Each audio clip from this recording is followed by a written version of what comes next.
One Question is designed to give subscribers valuable insights on how executive leaders in college athletics think about key issues on their respective campuses, in their departments, or within their leagues and conferences.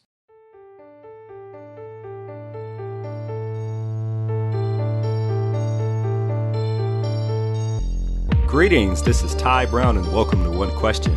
Our guest today is Andy Carter. Andy is currently the Director of Athletics at Minot State University. Thanks for joining us, Andy. Glad to be here. Now, Andy, you've been at Minot for 18 months now, close to 2 years, and you served as an athletics director at 4 different spots throughout your career.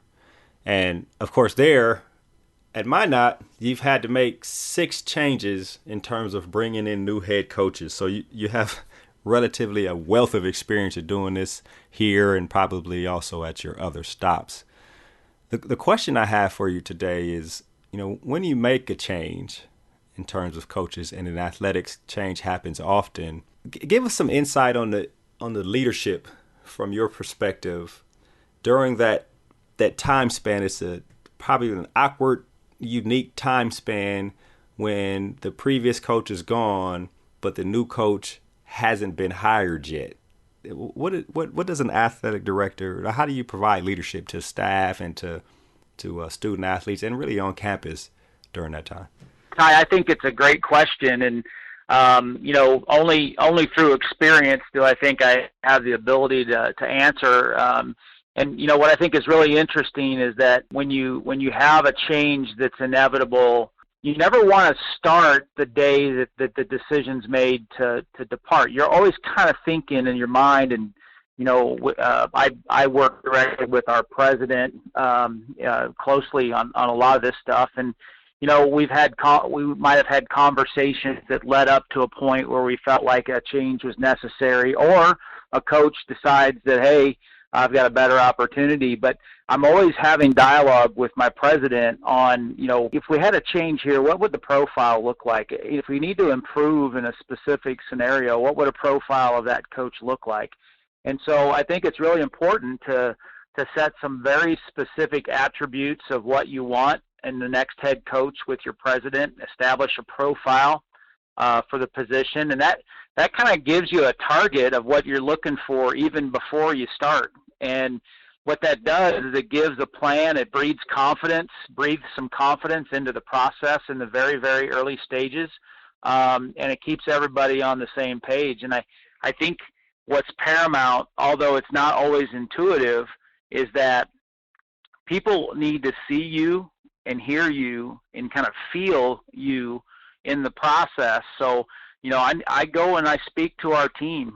So team just lost their leader for whatever reason, and they need to see me face to face. They don't need an email from me. They don't need to have a staffer go in. They need to see me as the director of athletics, whether it's in their locker room or in their lounge space or classroom, and tell them exactly where we are, be transparent, be authentic, communicate and tell them where we are, what we're going to try to accomplish, what the goal is, what the profile is, what we want to do with this program, and give them a sense of confidence that, hey, we've got a direction and this is where we're going. And in the end, communicating to that team that, yeah, they're going to have a major voice in this process. Make sure we understand they're not going to get a vote, but they're going to have a voice. And I think it's really important that you set those expectations and timelines of the process, and it's vital that they all understand. They don't have to agree, but they understand because you've done a good job of communicating.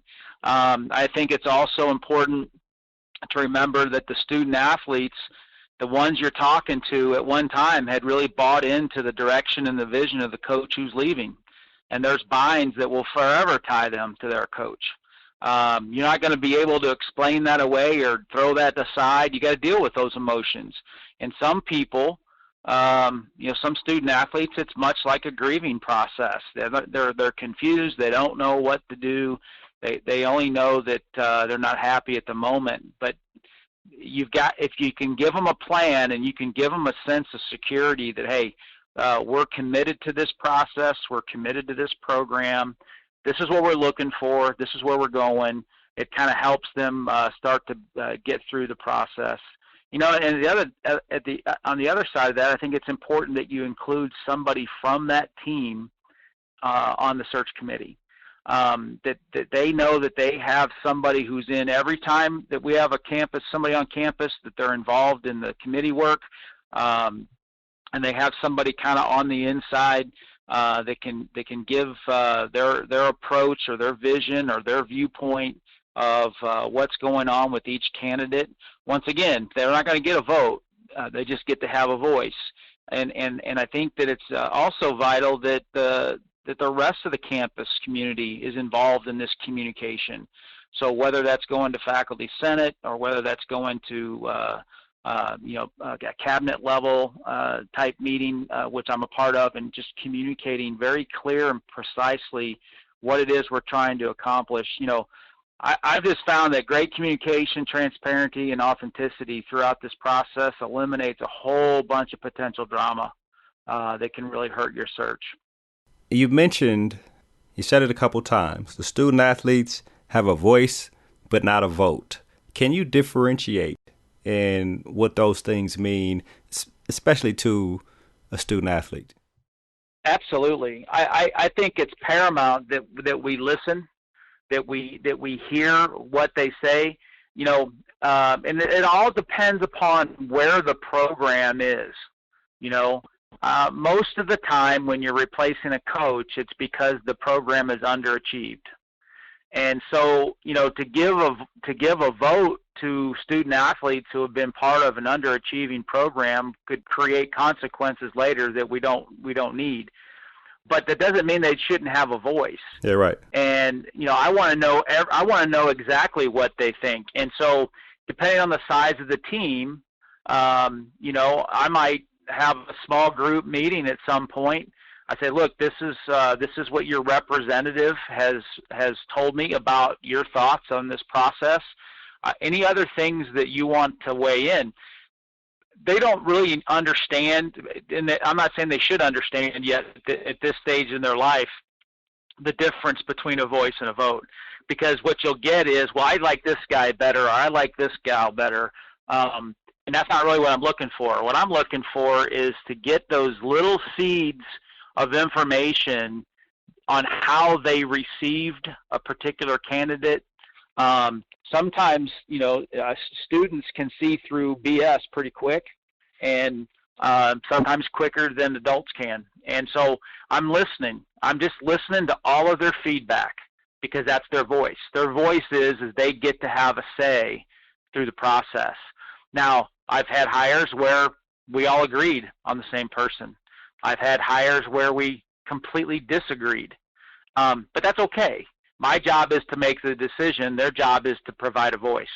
And so we try to set that expectation in that very first meeting so that there's not, well, wait a second, we voted for this coach and you didn't hire him. What's going on?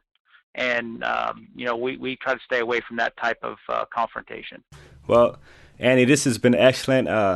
Really think that there's some nuggets here that people can learn from in terms of when they're in a position to hire or have to speak to student athletes and give them a voice versus a vote, or however they plan to set up their program when making a transition to football coaches. I really appreciate you joining us today on One Question. Thank you, Ty. It's been my pleasure. That was Andy Carter. Andy is the Director of Athletics at Minot State University. And this is Ty Brown with One Question. And keep in mind, the role of a leader is to create and maintain an environment that people want to be a part of. And as always, be better tomorrow than you are today.